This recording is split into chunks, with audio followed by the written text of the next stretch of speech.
Lagi-lagi Sarkowi, lagi-lagi Sarkowi. Nama Sarkowi yang terus-menerus akan berperan di setiap review film di channel ini. Sosok Sarkowi kali ini orangnya cukup ganteng, dan Sarkowi kali ini sedang banyak duit. Sarkowi pun berlibur. Di perjalanan nampak nuansa alam yang masih sangat natural. Sesampainya di tempat yang dituju, Sarkowi mencari sebuah penginapan.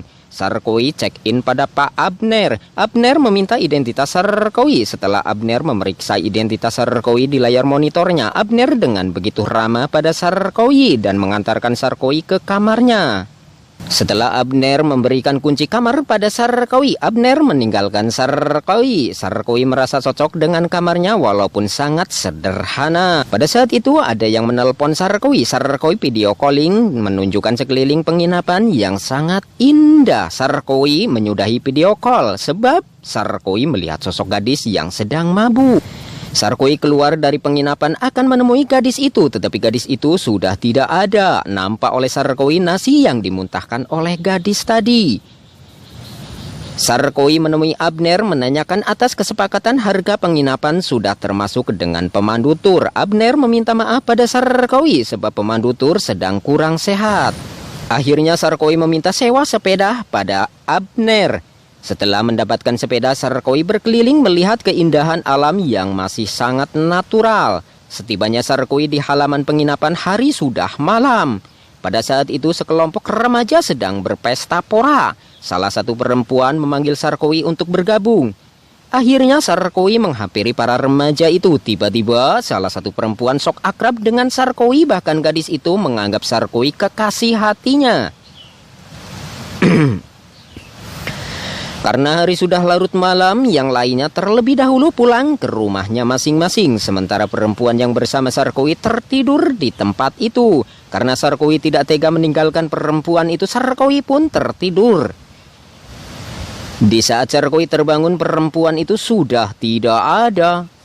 Sarkowi pulang ke penginapan. Abner yang sedang memperbaiki kursi. Abner memberitahukan pada Sarkowi bahwa pemandu tur sudah siap. Sarkowi berpamitan pada Abner akan mandi terlebih dahulu. Setelah Sarkowi siap mandi, Abner memperkenalkan Lisi pada Sarkowi. Lisi selain dari pemandu tur, Lisi sebagai putri pemilik penginapan. Lisi menggunakan mobil membawa Sarkowi tur. Di perjalanan Sarkowi menegur Lisi kenapa Lisi di depan Abner berpura-pura tidak mengenali dirinya. Lisi pun merasa heran pada Sarkowi. Perasaan Lisi bahwa dirinya belum pernah bertemu dengan Sarkowi. Sarkowi hanya tersenyum dan menjelaskan pada Lisi bahwa semalam tidak hanya bertemu, justru Lisi dan Sarkowi berduaan. Lisi terkejut dan Lisi meminta maaf pada Sarkowi. Sebab semalam Lisi kehilangan akal sehatnya karena efek air yang berbau alkohol. Sesampainya di tempat yang dituju, Lisi mengganti kendaraannya menggunakan sepeda motor. Lisi dan Sarkowi menunggangi sepeda motor. Lisi membawa Sarkowi ke atas bukit untuk melihat pemandangan alam yang masih sangat natural. Sampainya di atas bukit, Lisi memotret Sarkowi. Lisi dan Sarkowi melihat keindahan sekitar alam di sekitar perbukitan. Lisi membawa Sarkowi ke sebuah gereja. Dulunya gereja ini gereja bersejarah. Gereja sebagai budaya nasional. Dari halaman gereja nampak Bukit Mayon dengan begitu indah. Sarkowi masuk ke gereja diikuti oleh Lisi. Sarkowi duduk dan berdoa, begitu juga Lisi. Sepulangnya tur untuk hari ini, Lisi mempertanyakan kepulangan Sarkowi ke Manila. Tetapi Sarkowi tak buru-buru pulang ke Manila. Sarkowi akan menikmati semua lokasi di daerah Mayon. Lisi bercerita pada Sarkowi tadinya Lisi bekerja di stasiun televisi. Tetapi Lisi merasa stres karena tiap hari bekerja. Akhirnya Lisi berhenti bekerja di stasiun televisi. Sarkowi dan Lisi sampai di penginapan disambut oleh Abner. Lisi memperkenalkan Sarkowi pada Kring, tetapi Kring sudah mengenal Sarkowi semalam. Lagi-lagi Sarkowi, lagi-lagi Sarkowi. Sarkowi menghampiri para kaula muda dan kaula mudi. Sarkowi disambut oleh Lisi.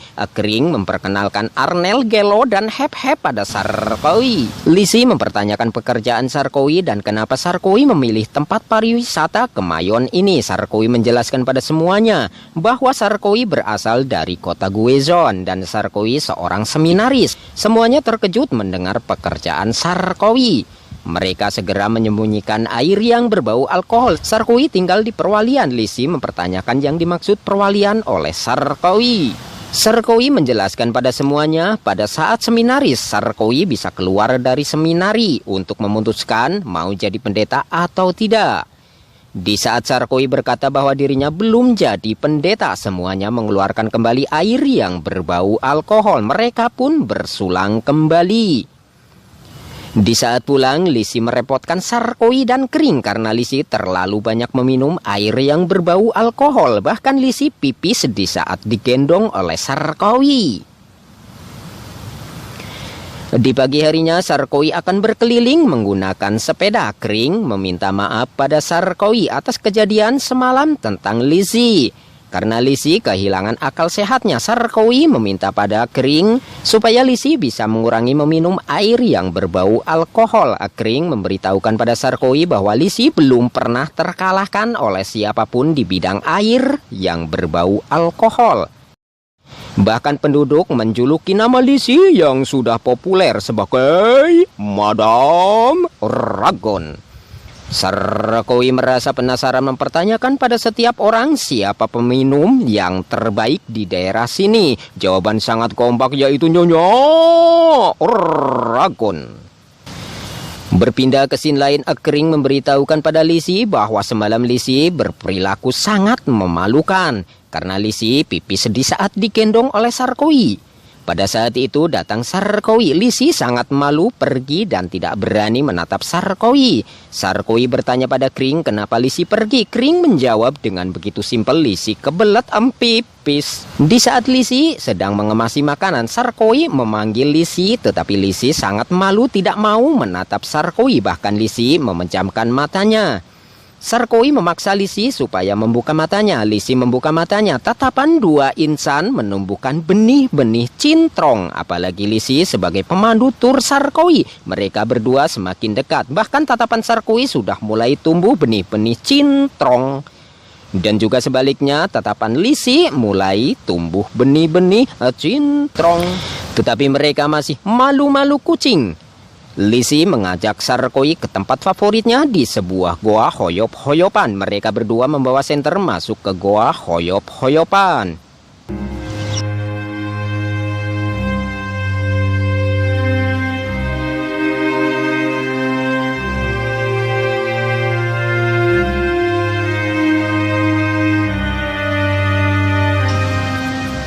Sepulangnya dari goa hoyop-hoyopan, Sarkowi memberikan sebuah bunga pada Lisi. Sarkowi bercerita pada Lisi kisah yang menyakitkan waktu Sarkowi masih duduk di bangku SD. Sarkowi kerap mendapat pukulan dari ayahnya. Sarkowi tidak berani memberitahukan pada ibunya, tetapi di suatu hari ibunya memergoki Sarkowi sedang dipukuli oleh ayahnya. Semenjak itu, ibunya Sarkowi meninggalkan ayahnya bersama dengan Sarkowi. Setelah meninggalkan ayahnya, ibunya Sarkowi memberitahukan pada Sarkowi ayah kandung Sarkowi yang sebenarnya. Disitulah Sarkowi baru menyadari bahwa yang memukuli dirinya adalah ayah angkatnya. Semenjak itu Sarkowi kecanduan obat terlarang untuk menghilangkan rasa sakit terhadap ayahnya. Tetapi Sarkowi bisa berhenti kecanduan obat terlarang karena bibinya Sarkowi. Bibinya Sarkowi mengajak Sarkowi bergabung dengan sekelompok Kristen. Sarkowi bertemu dengan Joy dan Joy sama-sama satu nasib dengan Sarkowi. Joy mengajari Sarkowi untuk meninggalkan masa lalunya. Kita harus menyerahkan diri pada Tuhan, bahwa kita semua akan pulang ke hadapan Tuhan. Disitulah Sarkowi memiliki keyakinan terhadap Tuhan. Di keesokan malamnya, Sarkowi melihat Lisi di sebuah menara pembangkit listrik. Sarkowi menghampiri Lisi. Sarkowi duduk di samping Lisi. Lisi bercerita masa lalunya dengan bergelimang air mata bahwa Lisi menjadi peminum berat gara-gara ayahnya memiliki keluarga lain. Dulu Lisi belajar dengan giat. Bahkan Lisi mendapat ranking pertama di sekolahan. Setelah lulus, Lisi bekerja di stasiun televisi. Tapi semua itu tiada artinya. Di suatu hari ayah Abner dan ayah Lisi bersama dengan pamannya sedang minum. Lisi bergabung ikut serta minum dan mereka semua terkalahkan oleh Lisi. Pertama kali ayahnya berkata pada Lisi bahwa Lisi adalah putrinya dan ayahnya sangat bangga dengan Lisi. Tetapi ayah Lisi sekarang sudah tiada. Setelah Sarkowi mendengar cerita Lisi di masa lalunya yang begitu kelam, Sarkowi memeluk Lisi.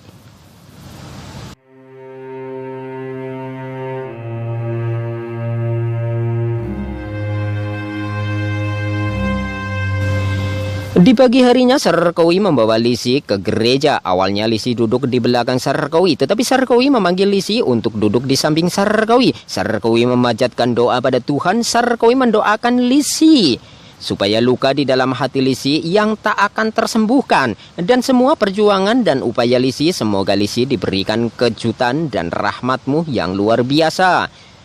Bebaskan hati Lisi yang terbebani, sembuhkan jiwanya, dan pulihkan semua bagian yang rusak. Setelah Sarkowi selesai memanjatkan doa, Lisi mengucapkan terima kasih pada Sarkowi. Di malam harinya, Engkring mengantarkan Lisi pada Sarkowi yang sedang tiduran di atas mobil. Lisi mengeluarkan air mata di samping Sarkowi. Tak mudah bagi Lisi menghilangkan luka yang begitu dalam. Bahkan Lisi dulunya hasil adopsi, tetapi Lisi menganggap bahwa ayahnya adalah ayah kandungnya.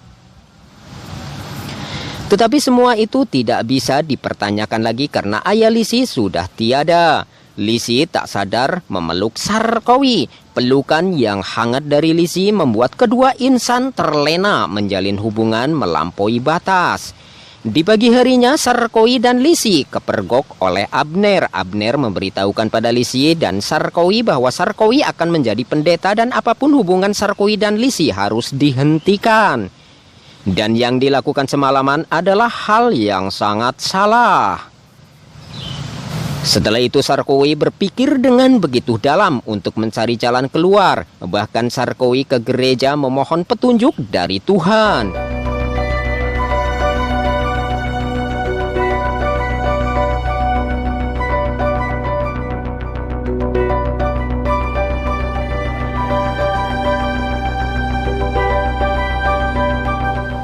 Di malam harinya Sarkowi memanggil Abner, Engkring, dan Lisi. Sarkowi meminta maaf pada semuanya bahwa Sarkowi mengakui kesalahannya dan Sarkowi berpamit akan kembali ke Manila untuk meninggalkan seminari dan Sarkowi memutuskan tidak akan menjadi pendeta. Sarkowi mendekat pada Lisi dan Sarkowi menyadari bahwa Tuhan membawa Sarkowi ke Lejabi agar bisa mengenali Lisi dan mencintai Lisi, dan Sarkowi akan hidup bersama dengan Lisi bila semuanya tidak keberatan. Akhirnya Sarkowi dan Lisi sama-sama saling mencintai. Di pagi harinya perpisahan antara Lisi dan Sarkowi di sebuah bandara. Sarkowi akan kembali ke Manila untuk menggagalkan menjadi pendeta dan akan kembali hidup bersama Lisi. Setelah kepergian Sarkowi ke Manila, Sarkowi mengirimkan kado buat Lisi. Komunikasi pun lancar melalui media. Di malam harinya suatu tragedi menimpa Lisi dan Engkring. Lisi dan Engkring tertabrak oleh sebuah mobil. Lisi dan Engkring dilarikan ke rumah sakit. Di rumah sakit Engkring terluka ringan, sementara Lisi baru siuman dan memanggil-manggil nama Sarkowi. Abner merasa senang sebab Lisi telah siuman. Lisi berusaha menghubungi Sarkowi melalui media chatting, tetapi satupun tidak ada balasan dari Sarkowi. Sepulangnya dari rumah sakit, Lisi berusaha menghubungi Sarkowi kembali melalui media chatting, tetapi chatting dari Lisi tidak ada satupun yang dibalas oleh Sarkowi. Kesedihan Lisi begitu mendalam, air mata pun berjatuhan karena Sarkowi tiada kabar beritanya. Bahkan Lisi di menara pembangkit listrik, Lisi mengutarakan isi hatinya pada Engkring dan Lisi berjanji akan berhenti meminum air yang berbau alkohol kalau memang Sarkowi bisa kembali lagi. Begitu dalam cinta dan kasih sayang Lisi terhadap Sarkowi. Lisi menanti-nanti kabar berita dari Sarkowi, tetapi Sarkowi sama sekali tidak ada kabar beritanya. Abner melihat Lisi berlarut-larut dalam kesedihan. Abner meminta pada Lisi supaya Lisi melupakan Sarkowi. Walaupun Lisi tidak akan mudah melupakan Sarkowi. Akhirnya Lisi memutuskan untuk meninggalkan tempat itu karena sekeliling tempat itu mengingatkan Lisi tentang Sarkowi. Lisi ke bandara untuk meninggalkan kenangan-kenangan dengan Sarkowi. Berpindah ke scene lain, Sarkowi yang mengambil keputusan tidak akan menjadi pendeta. Seketika itu Sarkowi mendapat kabar dari pihak pesawat bahwa Lisi mengalami kecelakaan. Sarkowi segera meluncur ke tempat Lisi dirawat. Bahkan menurut keterangan dari dokter, Lisi tidak akan bisa diselamatkan hidupnya. Sarkowi yang sangat mencintai Lisi akan melakukan apapun demi keselamatan Lisi. Sarkowi berdoa di dalam gereja, memohon pada Tuhan. Tidak ada yang tidak mungkin di dunia ini bila Tuhan menghendaki Lisi untuk sembuh. Walaupun menurut dokter Lisi tidak mungkin bisa diselamatkan, tetapi Sarkowi memiliki keyakinan bahwa Tuhan maha segala-gala. Sarkowi berjanji bila Lisi sembuh, Sarkowi akan menjadi pendeta. Doa-doa Sarkowi dikabulkan oleh Tuhan. Seketika itu dokter memberitahukan pada Sarkowi sesuatu keajaiban telah datang. Lisi bisa diselamatkan. Sarkowi meninggalkan Lisi akan menjadi pendeta. Setelah Lisi siuman, Lisi pun pulang. Di bandara, Lisi didampingi oleh seorang pria, yaitu Ben. Kering menjemput Lisi di bandara. Sepulangnya Lisi, Ben memberikan sebuah cincin pada Lisi. Lisi menerima cincin pemberian dari Ben. Akhirnya Lisi dan Ben bertunangan. Di sebuah gereja, Sarkowi sudah menjadi pendeta. Lisi berada di gereja itu. Pertemuan Lisi dan Sarkowi mengenang masa lalu. Tetapi Sarkowi dengan begitu tegar menyapa kabar Lisi. Walaupun Sarkowi sudah mengetahui bahwa Lisi sudah bertunangan dengan Ben, Lisi berniat ke kantor Sarkowi untuk menyerahkan data-data mengajukan pernikahannya dengan Ben. Sarkowi dan Lisi duduk di bangku gereja. Sarkowi ditugaskan di paroki sebagai pendeta. Lisi menceritakan kehidupannya semenjak ditinggalkan oleh Sarkowi. Masalah yang dialami oleh Lisi bertubi-tubi. Sebaliknya Sarkowi yang bertahun-tahun tiada kabar meminta maaf pada Lisi. Lisi pun memaafkan Sarkowi. Tetapi Lisi dulu sangat marah terhadap Sarkowi karena berbulan-bulan bahkan bertahun-tahun Sarkowi tiada kabar. Dan Sarkowi meninggalkan dirinya berkatung-katung. Tetapi Lisi tidak menyesali, justru Lisi bisa bangkit dari rasa sakit. Walaupun Lisi sebenarnya masih menunggu Sarkowi kembali. Dan saat ini Lisi ingin mengetahui alasan Sarkowi meninggalkan dirinya. Sarkowi menceritakan alasan Sarkowi meninggalkan Lisi. Dulu di saat Lisi mengalami kecelakaan dari pesawat, Lisi mengalami koma karena patah tulang. Bahkan menurut dokter, Lisi sudah tidak bisa diselamatkan. Sarkowi ke gereja memanjatkan doa, memohon pada Tuhan untuk menyembuhkan Lisi. Dan apabila Lisi sembuh, Sarkowi berjanji akan menjadi pendeta. Suatu keajaiban pun datang. Lisi disembuhkan oleh Tuhan dan Sarkowi menempati janjinya menjadi pendeta. Setelah Lisi mengetahui alasan Sarkowi, Ben menelepon Lisi. Di saat Lisi akan meninggalkan Sarkowi, tak terbendungkan lagi air mata Lisi berjatuhan.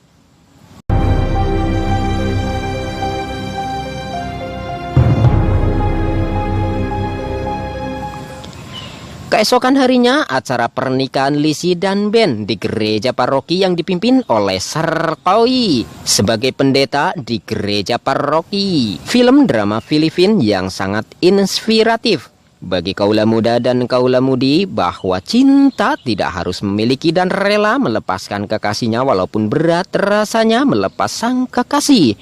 Karena Sarkowi sudah terikat janji menjadi pendeta yang telah mendoakan kesembuhan Lisi. Sarkowi menjadi pendeta, sementara Lisi menikah dengan Ben. Sehingga film drama Filipina berakhir sampai di sini. Lagi-lagi Sarkowi, lagi-lagi Sarkowi.